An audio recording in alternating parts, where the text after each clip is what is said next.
Oh, Ternyata ketua PCNU ya di Barling Mas Cakep namanya imam semua juga ya? nah perempuan adalah penghancur cita-cita itu.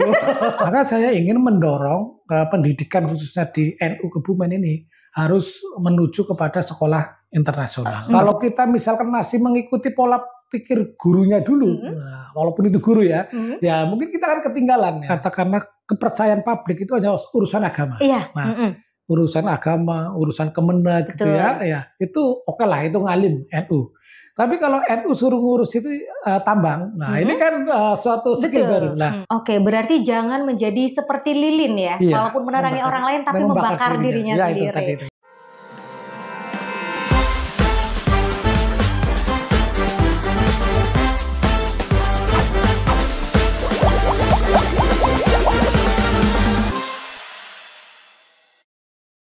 Oke, halo Sobat Cendekia. Senang banget ya bisa ketemu lagi seperti biasa kita di Point Podcast of Intense Talk. Dan kali ini Rina juga sudah ada tamu yang istimewa.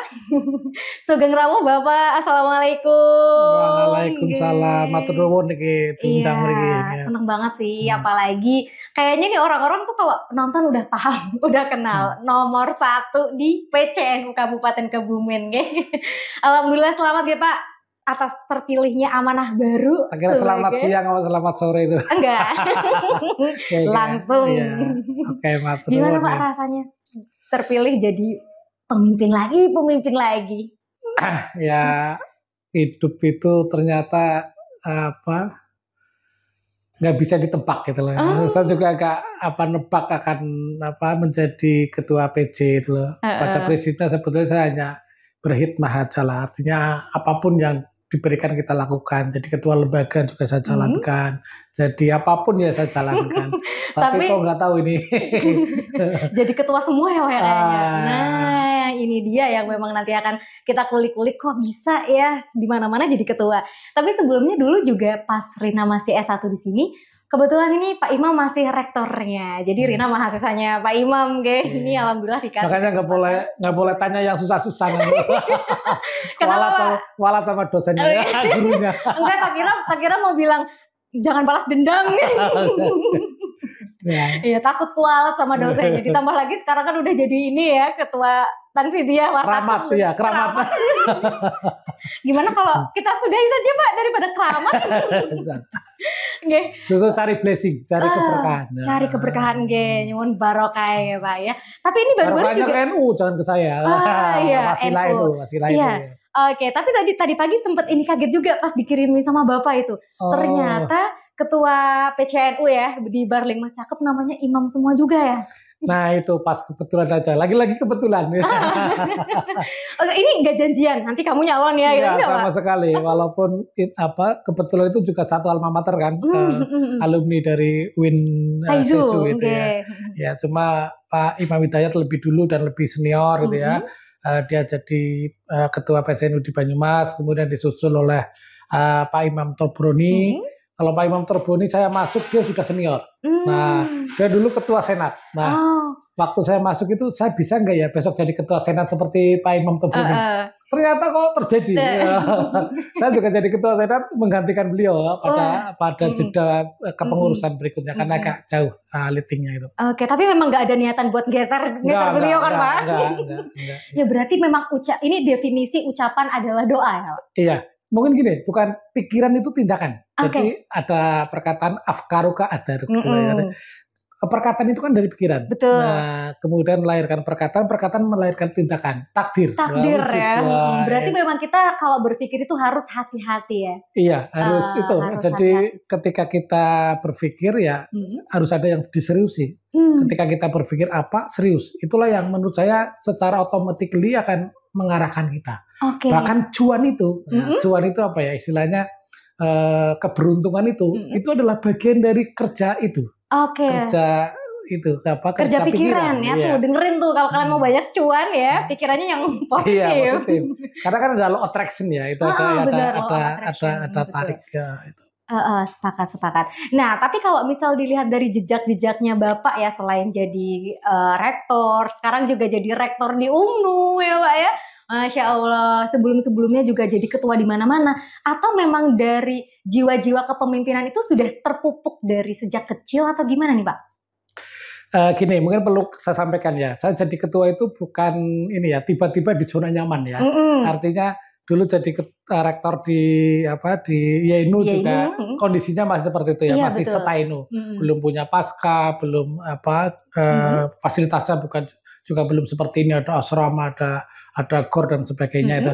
Artinya itu kan masih zona-zona yang perlu perjuangan lah gitu ya. Struggle banget ya Pak. Struggle gitu ya. Dan alhamdulillah saya setidaknya saya bisa merubah alih status dari Stainu menjadi sekarang jadi institut, ada pasca sarjana, kemudian ada asrama dan sebagainya itu ya kami programkan juga. Artinya itu bukan sebuah tiba-tiba. Kemudian kalau terus saya tiba-tiba suddenly semuanya tiba-tiba saya harus ke UMNU. Nah, kondisi UMNU waktu itu kita tahu semua, mahasiswanya baru 200-an, kampusnya masih nunut di SMK, tiba-tiba kamu harus berhikmat kembangkan di UMNU, gitu ya? berhikmat di UMNU, gimana? Ya bismillah, kalau itu memang dawuh Kiai, dawuh NU, saya jalankan. Nah, alhamdulillah ada terontong-terontong gitu ya. Terontong apa nih Pak? Ya artinya progresnya kan mulai kelihatan, kita bisa, kampusnya sudah bisa berdiri, mahasiswanya juga alhamdulillah sudah jauh berkembang gitu ya. Ya dan lain-lain itu. Berarti istilahnya tuh derek dawuh yai gitu ya? Ya, prinsipnya itu, artinya spiritnya itu. Tapi tetap saya harus tanggung jawab. Jadi gini, ketika misalnya kita didawuhi oleh Kiai, kamu harus jalankan itu. Jangan cuma sami'na wa ta'na ya. Menurut saya harus bismillah. Nah, ketika kita nggih derek dawuh sami'na wa ta'na dan saya bismillah. Lah, ketika saya bismillah, itulah yang harus kita total gitu loh. Pertanggungjawabkan gitu ya. Ya, jadi kita harus total. Maka ketika kemarin teman-teman istilahnya menanting saya, siap nggak jadi ketua PCNU? Saya bilang, saya mintakan doa restu dulu sama Kesepuan, sama Roy Surya yang waktu itu masih aktif. Ternyata teman-teman iya. Nah, ketika di situ ya saya sami'na wa ta'na dan saya bismillah. Ketika bismillah ya saya total. Artinya bagaimana untuk bisa jadi gitu loh. Nah, karena sudah ya bismillah itu. Gitu. Ini menarik nih, ketika Bapak bilang semuanya tiba-tiba ya dilalah gitu. Atau memang takdirnya dari seorang nama imam gitu ya. Yang jelas gini, opportunity itu penting. Orang membaca peluang itu penting sehingga nanti bisa menemukan momentumnya. Ketika misalnya ini ada peluang. Nah, tapi kita ukur kira-kira momentumnya bisa jadi momentum nggak ya? Kita kuat nggak? Kan peluang itu banyak, opportunity kan banyak lah. Maka kita juga harus bisa melakukan analisis kira-kira kuat nggak ya? Nah, ketika memang ya masuk, ya kita harus total gitu. Ya, jadi ya satu sisi ada tadi ada blessingnya ya oke lah ya. Tapi kita juga harus ada responnya gitu ya. Bagaimana respon kita bagaimana untuk menangkap itu gitu loh. Ketika sinyal itu nggak ditangkap ya mungkin hilang. Wahyunya hilang gitu. Kalau orang biasa kan gitu. Ada wahyu gitu loh. Nah, kebetulan kan Pak Imam adalah sosok yang memang suka nangkep wahyu gitu ya. Nah, tapi kan posisi Pak Imam sekarang itu tentu adalah hasil atau jeripayah dari perjalanan masa lalu gitu ya, dari masa mudanya. Atau jangan-jangan dulu pas masa muda zaman kuliah Bapak aktivis juga? Iya. Jadi ini memang dulu saya itu waktu SD saya serius. Alhamdulillah saya jadi ketua kelas terus. Iya. Kemudian saya juga setelah itu masuk di MTS ya, MTS Negeri Klirong. Ya alhamdulillah saya juga jadi ketua kelas terus, bahkan jadi ketua OSIS gitu ya. Jadi ketua OSIS. Mungkin ya sebetulnya karena keaktifan saya aja, karena keaktifan aja kemudian ditunjuk gitu ya. Bukan karena kepintaran bukan gitu ya, karena keaktifan.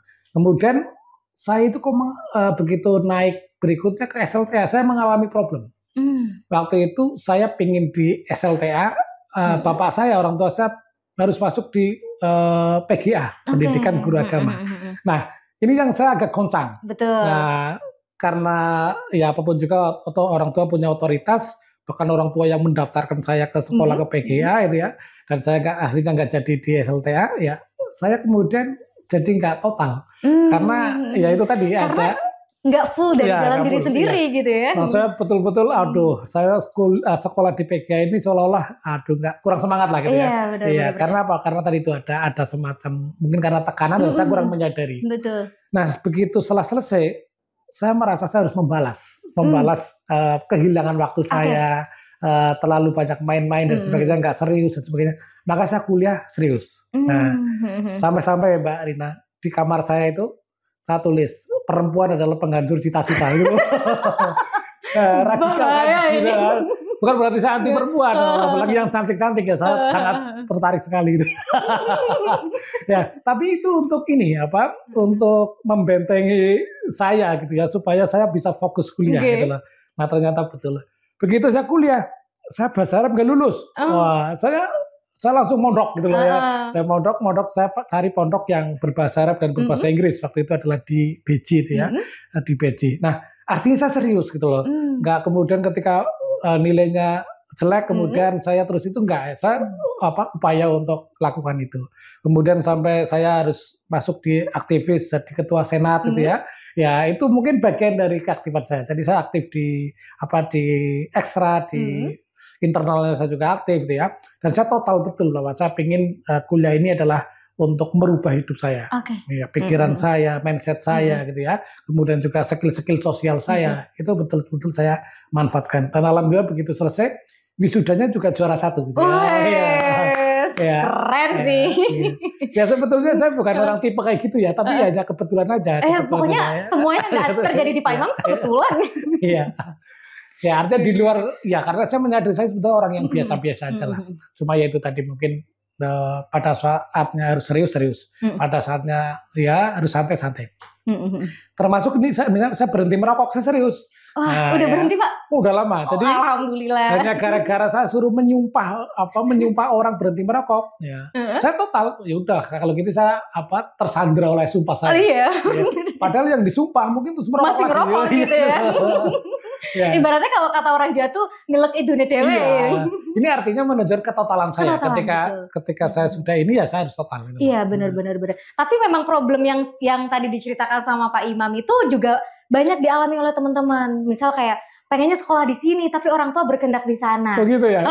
Saya juga. Gitu. Tapi itu betul kata Pak Imam, mungkin ya karena berkah orang tua gitu ya, berkat. Ya pokoknya manut. Kalau kata Bapak Samina atau Enang Diwala ada jalan. Walaupun memang barangkali waktu itu dijalaninya tidak sungguh-sungguh, tapi ketika kita ada waktunya serius-serius, wah terbayarkan semua gitu ya. Betul, ini bisa diambil sih pelajarannya sama teman-teman mahasiswa ya. Jadi memang harus tanggung jawab dengan apa yang sudah kita niatkan, apa yang sudah kita tekadkan gitu. Nah ini kalau memupuk dulu inspiratornya Bapak tuh siapa ketika kayak aku pokoknya menjalani kepemimpinan ini gitu ya, dari zaman sekolah, dari zaman kuliah, menjalani kepemimpinan ini pokoknya harus serius. Itu ada inspiratornya nggak Pak? Gini, saya kebetulan itu suka baca. Jadi di samping saya kuliahnya juga aktif gitu ya. Saya suka koleksi buku. Jadi ketika ada buku-buku baru itu dengan cara apa saya harus beli. Beli dulu walaupun masih plastikin, bacanya nanti. Betul, bacanya nanti. Kadang baru dibaca sedikit kemudian ditumpuk lagi. Yang penting saya punya dulu. Nah, itu ternyata adalah membentuk mindset saya. Setidaknya saya bisa mengambil pokok pikiran dari beberapa tulisan orang-orang pinter lah kata ya, orang-orang yang menurut saya hebat gitu ya. Saya bisa mengambil itu lah. Maka inspiratornya ya buku sebetulnya. Jadi buku. Kalau sekarang mungkin orang bisa juga lihat TikTok yang motivator dan sebagainya gitu ya, yang motivator yang internasional itu bisa juga. Kalau dulu ya betul-betul kita dari buku referensinya itu ya. Dan ya kalau saat itu kan memang keren orang ketika kuliah bawa buku yang dibawa itu bukan hanya sekedar buku pelajaran, tapi buku yang wacana-wacana yang itu kan keren. Nah, itu yang menginspirasi saya gitu. Jadi ketika ini ada aktivis bawa buku, kemudian wawasannya luas ya, itu yang kemudian saya tertarik kemudian ikut-ikutan lah gitu ya awal-awalnya gitu. Oke, jadi inspiratornya adalah buku itu sendiri gitu ya. Sampai-sampai saya punya ini buku itu tak kasih kasih semacam stempel lah ya, kayak perpus sendiri lah gitu ya. Oke. Tak kira dikasih tulisan lagi perempuan adalah penghancur cita-cita. Oke, berarti ini selama masa perjalanannya Bapak untuk sampai akhirnya memutuskan buat menikah gitu ya, itu sama sekali jauh dari perempuan Pak. Ya enggak juga sebetulnya, enggak juga. Setidaknya ya saya enggak pacaran dulu. Gitu ya. Kalau komunikasi dengan perempuan biasa. Cuma saya tidak mentargetkan harus pacaran, bisa rantang-runtung ke sana kemari gitu ya. Walaupun kemudian di akhir menjelang selesai ya enggak kuat juga. Kayaknya butuh motivasi sih semester akhir. Iya juga nih. Iya. Aduh, ini mereka kerasa Pak. Nah ya, jangan sampai lah ya. Artinya gagal kuliah hanya karena faktor Perempuan, itu. Gitu. betul. Ya. Yang perempuan juga sama. Jangan percaya kalau perlu ditulis kamarnya laki-laki adalah gombal lah. Gitu. Iya. Iya. Iya benar-benar. Oke, tapi dari sekian perjalanannya Bapak jadi pemimpin, ada nggak momen dimana kayak ngerasa terbebani dengan kepemimpinan itu? Enggak, saya itu enjoy aja. Kebetulan kan saya sekarang punya ilmu manajemen ya, karena saya S3-nya adalah doktoralnya adalah manajemen. Itu justru saya harus membuktikan dengan manajemen ini segala sesuatunya harus bagus, perfect ya. Katakanlah ya mendekati perfect lah ya. Artinya sesuatunya itu harus terselesaikan. Nah, maka saya sangat menikmati itu karena apa? Ini bagian keilmuan saya. Dalam ilmu manajemen itu orang tidak hanya sekedar berteori. Beda dengan ilmu-ilmu yang lain yang mungkin orang hanya selesai dengan berwacana atau mungkin konsep ya. Kalau dalam manajemen itu harus dibuktikan. Ya. Jadi apakah teori ini bagus atau tidak harus implementatif. Jadi tidak hanya sekedar teori aja. Iya, betul lah. Maka saya belajar teori tentang kepemimpinan, semuanya kita pelajari misalkan. Nah, kalau cuma sekedar hanya pengetahuan nggak ada artinya, maka harus kita cobakan. Oh, saya harus menggunakan teori kepemimpinan ini, misalkan. Saya harus menjalankan ketika program saya harus seperti ini. Misalkan saya punya teori misalkan plan, do, check, act misalkan ya, itu apa teorinya misalkan teori manajemen mutu ya misalkan. Ya saya coba praktekkan di lapangan. Segala sesuatu harus berangkat dari plan. Plan itu apa? Formulasi strategi ya. Strategi itu apa? Suatu yang strategi sesuatu yang harus dipegangi gitu loh. Benar. Ibaratnya mau perang ya strategi itu apa? Nah, ternyata itu juga harus kita turunkan di lapangan. Betul. Iya. Karena kadang memang ketika hanya diteorikan saja itu di lapangan belum tentu seperti itu iya, ya, betul, Pak ya. Iya. Karena situasinya kadang berbeda yang dihadapi gitu ya. Maka menurut saya bahwa kita nggak boleh puritan ya. Puritan itu ya hanya berduduk di Menara Gading, merasa suci dan sebagainya itu ya.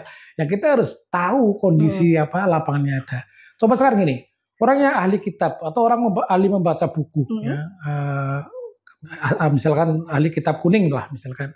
Kalau orang nggak punya pengalaman lapangan, ketika membaca tulisan, mungkin berbeda dengan orang yang sudah punya pengetahuan lapangan membaca buku. Betul, ada bukti nyatanya gitu. Ada kesesuaian antara yang dibaca dengan yang dipraktekkan. Minimal gitu. Jadi dialog seperti itu kan. Apa bisa sih ini dilakukan? Ini kok teorinya bagus banget sih gitu. Nah, menurut saya kita harus experience itu penting. Oke. Ya. Jangan hanya konsep saja, bukan hanya sains saja, tapi experience itu menurut saya adalah hal yang sangat penting. Oke, nah itu kan kalau misalkan di masa-masanya Bapak dulu, wah inspiratornya dari buku-buku dan lain sebagainya, akhirnya membentuk posisi Bapak yang seperti sekarang. Tapi untuk menumbuhkan jiwa-jiwa kepemimpinan era anak muda sekarang tuh gimana nih Pak? Apalagi tantangannya teknologi, sedangkan kita juga kayaknya udah agak jauh-jauh dikit dari buku ya. Itu gimana nih Pak? Ya itu yang kita harus cerdas gitu ya. Perkembangan alam tentunya adalah berubah ya, dan perubahan itu nggak bisa kita hindari ya. Tantangan zaman nggak bisa kita hindari. Nah maka bagi anak muda menurut saya yang harus kita bangun apa? Mindset. Mindset itu nomor satu. Jadi pola pikir. Ya. Ketika pola pikirnya sudah selesai, artinya cara berpikirnya benar, konstruktifnya benar, formulasi berpikirnya benar, insya Allah hasilnya akan benar. Tapi ketika cara berpikirnya ini salah ya, mungkin produk pikirannya juga akan salah, kebijakannya salah, decisionnya salah. Nah maka menurut saya mindset itu penting lah. Mindset itu butuh teori memang, butuh konsep, butuh pengetahuan, butuh membaca, butuh masukan dari sana sini. Nah maka menurut saya kita harus menjadi orang yang terbuka. Terbuka dalam arti bagaimana untuk mengembangkan mindset kita supaya mindset kita itu handal, supaya kita itu betul-betul bisa beradaptasi dengan lingkungan. Nah, maka sebagai generasi sekarang ini ya tantangannya tentunya adalah tantangan perubahan alam. Nah, sekarang eranya digital, eranya artificial intelligence atau AI gitu ya. Nah, maka kita harus pandai bagaimana kita bisa mengambil peluang di tengah era seperti ini. Betul. Kalau kita misalkan masih mengikuti pola pikir gurunya dulu, nah, walaupun itu guru ya, ya mungkin kita akan ketinggalan ya. Maka dalam sebuah hadis atau apa itu, ngalimu auladakum ala huri sakilatikum wa innahu makhlukun li zaman wa li zamanikum. Didiklah anakmu, didiklah mahasiswamu ya. Dengan cara yang berbeda sesuai dengan zamannya. Ya. Betul. Maka adaptif itu menurut saya penting. Bagaimana kita harus adaptasi dengan perkembangan. Nah, tapi tetap yang dicari adalah opportunity. Oke, untung saja guru saya ya, ini Pak Imam itu orangnya juga update. Jadinya mengikuti beliau nggak sesat-sesat juga. Mudah-mudahan nggak sesat-sesat juga ya.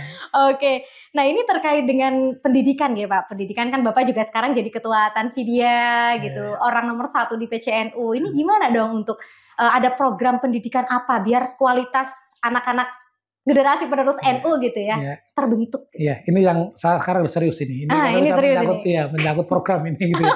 Ya, hadirnya saya di NU bukan sekedar bangga ketika disebut Pak Ketua atau mungkin kadang ada yang nambah-nambah kiai dan sebagainya. Bukan itu ya. Saya betul-betul ingin melakukan bagaimana membawa NU ini ke jalan yang baru, jalan yang manageable, jalan yang measurable ya, yang terukur, kemudian terprogram gitu ya. Kalau mungkin bahasa Arabnya ya binitom lah, yang terencana itulah.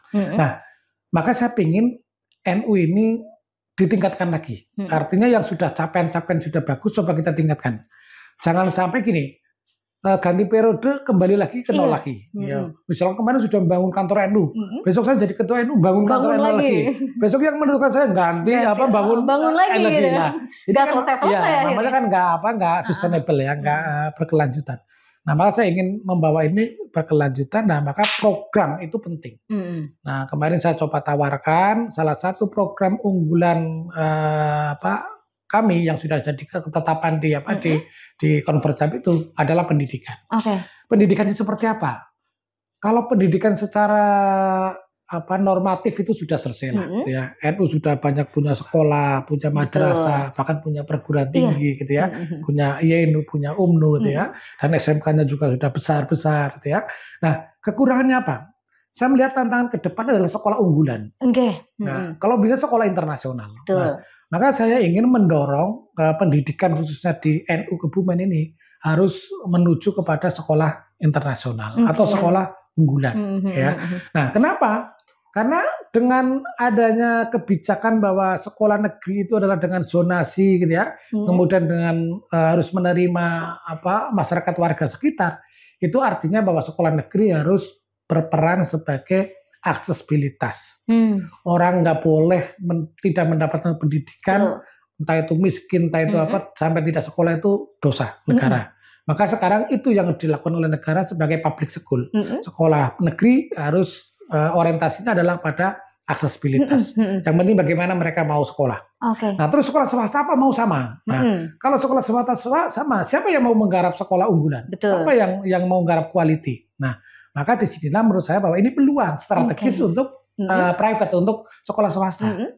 Nah, maka saya ingin mendorong ada beberapa sekolah yang harus kita dorong menjadi sekolah internasional atau sekolah unggulan. Ya, target saya isi 10 ya, tapi ya nggak tahu nanti dalam waktu 5 tahun ini kita target 10. Syukur-syukur bisa lebih dari 10. Minimal di kota-kota kecamatan yang besar kita ingin hadir di situ. Ya, nah, ini kan terkait dengan program. Kebanyakan orang bilang kalau program itu ya hanya janji manis gitu ya.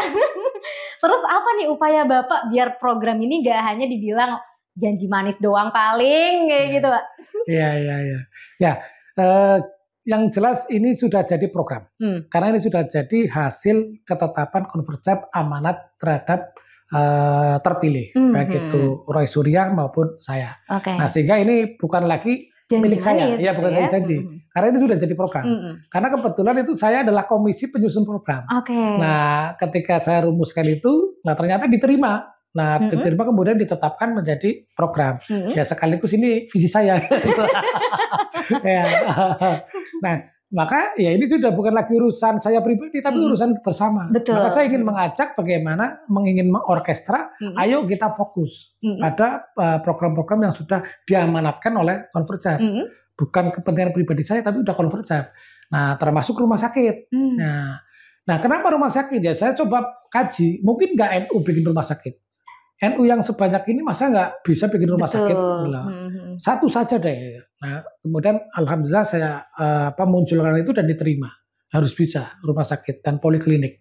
Karena apa? Karena ini kekurangan NU di situ. Betul. Pada kesehatan dan sekolah unggulan. Nah, maka disinilah saya ingin mengajak bahwa NU itu harus sekarang ke depan bicara mutu, quality gitu loh ya, bukan sekedar hanya kuantitas ya. Oh, yang penting kan warga NU umatnya banyak. Ya. Tapi kalau umat banyak kemudian tidak berdaya, ya, menjadi kantong kemiskinan, ya kita dolim kan. Gitu. Nah, maka kita harus lawan itu. Maka lawannya gimana? Ya kita bangkitkan dulu pikiran warga NU bahwa kita punya hak, kita punya peluang untuk melakukan itu.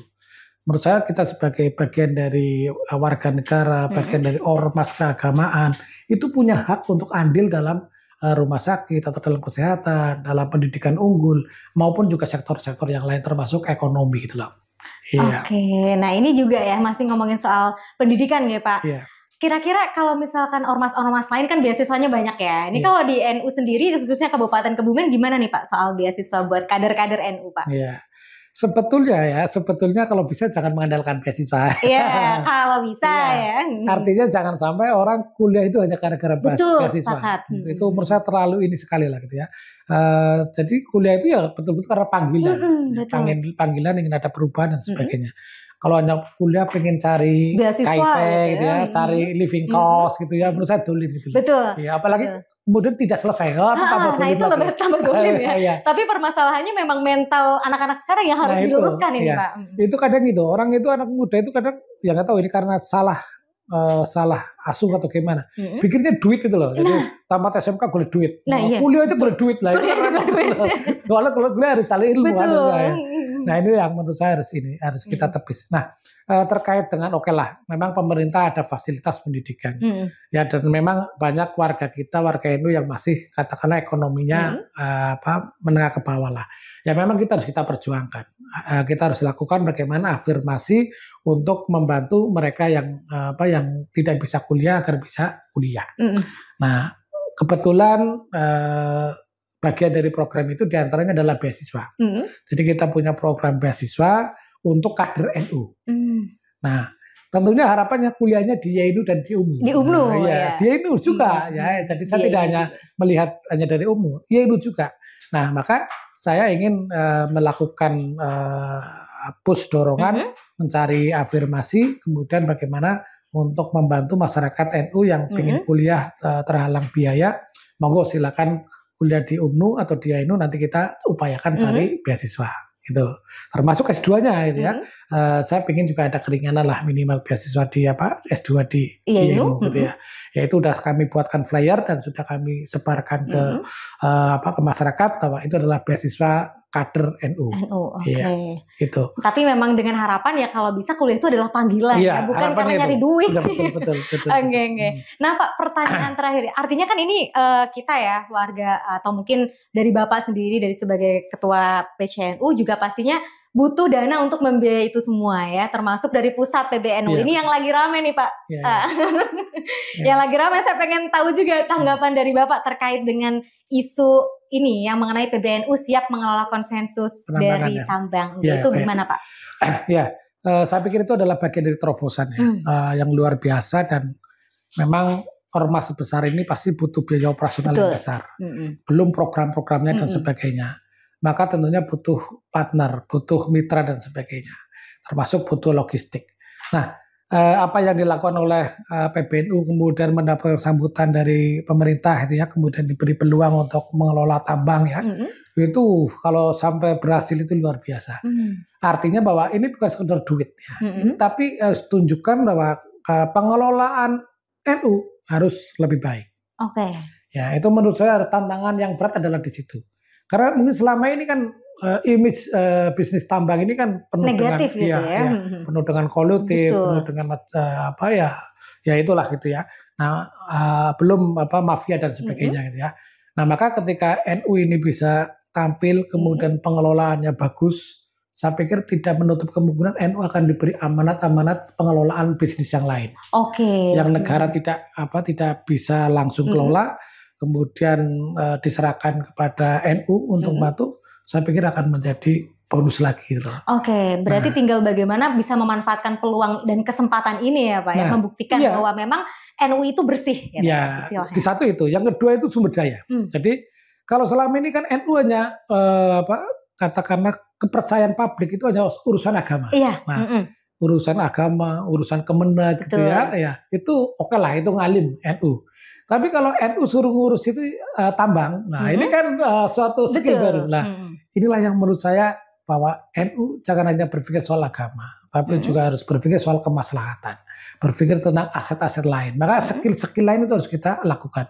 Maka bagi anak muda ya, ketika ber-NU jangan hanya spirit agama, tapi juga harus spirit yang lain, keilmuan yang lain harus ini. Nah, maka ini sangat membuka wawasan baru lagi bahwa ke depan NU tidak hanya berkiprah dalam persoalan agama, tapi termasuk tadi itu tambang gitu ya. Itu kan luar biasa. Sehingga anak-anak kiai besok bisa juga kuliah di pertambangan gitu ya. Kan, tidak menutup kemungkinan hanya lurus aja jadi kiai aja gitu. Kan keren gitu. Betul. Istilahnya dunia akhirat semuanya kena kalau NU ya. Iya, saya itu sejak dulu itu punya prinsip wabta'i fima atakallahu darul akhir walatan sana si pakai minatunya gitu ya. Jadi carilah akhirat sebanyak-banyak, tapi jangan lupakan kenikmatan dunia itu. Harus balance gitu loh. Berarti memang kita nggak apa-apa sah-sah aja kalau nikmati dunia ya. Itu perintah. Jadi memang kita harus harus dua-duanya harus imbang. Justru menurut saya salah ketika orang hanya berpikir akhirat saja, tapi harus dunianya harus kita pikirkan. Tadi itu dunia itu kenikmatan gitu loh. Ya yang penting jangan lalai gitu ya. Oke. Nah ini udah banyak banget insight yang kita dapatkan dari sosok Pak Imam Satibi ya, seorang pemimpin ya, memang sesuai dengan namanya Imam. Kayaknya takdirnya memang udah jadi pemimpin. Nah sebetulnya kan saya karena anak pertama gitu ya. Jadi karena anak pertama ya orang tua mungkin namanya saya Imam gitu. Itu aja sebetulnya. Orang tua saya yakin nggak punya visi yang macam-macam. Tapi kebetulan ya karena semangatnya Bapak akhirnya karena mindsetnya Bapak sampailah di titik-titik. Tadi bisa menangkap wahyu gitu loh. Iya bisa menangkap wahyu. Habis ini saya mau menangkap wahyu juga. Ikut-ikut derek yai. Nah Pak terakhir nih, pesan dong buat anak-anak muda, generasi muda sekarang yang mungkin memang dia ini sedang mencari-cari jati dirinya ya. Siapa tahu memang nanti bisa mengikuti jejak kepemimpinan Bapak. Silakan mungkin bisa dikasih pesan-pesannya. Ya, saya optimis ya bahwa Indonesia ini sebetulnya negeri yang potensial, yang bisa berkembang, bahkan bisa menjadi negara maju yang bisa setara dengan negara-negara maju yang lainnya gitu ya. Seperti mungkin Amerika, mungkin Singapura, mungkin Jepang dan sebagainya. Nah, kuncinya apa? SDM. Ya, kita harus bisa menangkap bahwa kunci dari itu perubahan, kunci dari kemajuan, kunci dari kemiskinan dan seperti itu adalah SDM, sumber daya manusianya. Selama ini kita terlalu bangga, alam kita bagus, alam kita subur, Gemah Ripaloh Jinawi.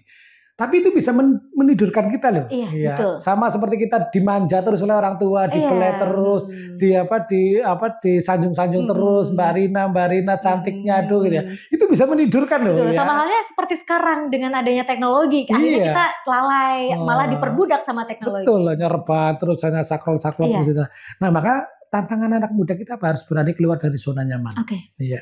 Comfort zone itu memang enak tapi membahayakan kalau kita nggak sadar lah, maka kita harus berani keluar dari zona nyaman. Saya yakin yang namanya keprihatinan, yang namanya kerja keras pasti akan dibalas. Ya. Jadi ketika kita total misalkan saya mau belajar inilah, saya mau fokus di sini, saya yakin itu pasti akan berbuah. Nah, itulah yang menurut saya bahwa sepanjang kita serius pasti ada bonusnya lah, ada buahnya. Nah maka nggak usah khawatir gitu ya. Yang penting adalah kita bagaimana berproses, tapi berproses itu harus pakai teori. Kalau perlu pakai guru gitu loh. Jadi jangan liar gitu ya. Karena kebanyakan anak muda sekarang itu hanya ikut tren. Trennya ke sana, trennya ke sini ikut gitu ya. Oke lah, kadang kita perlu entertain nggak apa-apa. Tapi kita harus punya capaian. Kita harus punya arah. Kalau perlu arahnya itu harus terukur gitu ya, jelas. Misalkan jadi mahasiswa saya kuliah cukup 4 tahun selesai. Ngapain saya malam-malam? Saya ingin lanjutkan ini. Saya ingin lanjutkan ini. Menurut saya harus terschedule gitu ya, harus terukur.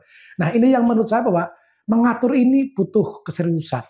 Butuh prinsip gitu ya. tadi itu untuk konsisten itu butuh prinsip. Saya pikir itu yang harus dimiliki. Jadi prinsip itu harus dipegangi. Oke.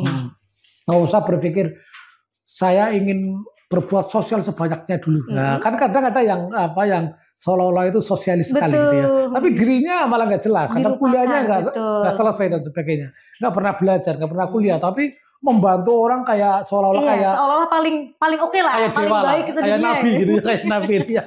Nah, ini menurut saya janganlah gitu ya. Kita pikirkan jangan sampai kita itu terbakar dirinya walaupun kita bisa menerangi orang lain. Oke, kita bisa menerangi orang lain tapi juga dirinya jangan terbakar. Maka itu menurut saya adalah penting. Jadi kita harus betul-betul sadar bahwa SDM itu adalah modal kita. Oke, berarti jangan menjadi seperti lilin ya, walaupun menerangi orang lain tapi membakar dirinya sendiri. Oke, terima kasih ya Pak Imam atas sharingnya hari ini. Alhamdulillah banyak sekali insight-nya, mudah-mudahan bisa menginspirasi anak-anak muda, bisa memunculkan kader-kader kepemimpinan berikutnya ya, yang lebih baik dari tahun ke tahun. Mudah-mudahan bisa sesuai dengan cita-cita negara ya, generasi emas di tahun 2045 itu dia. Saya sepakat tuh. Dan yang paling penting kuncinya adalah tadi mengelola mindset. Mengelola mindset dan harus punya prinsip. Dan terus apa yang kita katakan itu harus kita pertanggungjawabkan dengan penuh tanggung jawab. Oke? Dan nanti kita ketemu lagi di lain kesempatan. Terima kasih ya Pak Imam sudah mampir ke Poin. Sehat selalu. Mudah-mudahan dengan keberadaannya Pak Imam di Ketua Tanfidiyah ini bisa membawa perubahan-perubahan di NU Kabupaten Kebumen nanti ke depannya. Amin. Termasuk di dunia pendidikan. Harus lebih baik sih harusnya nih pendidikan. Siap. Oke, terima kasih ya Pak. Sampai ketemu lagi di Poin episode berikutnya dan bye.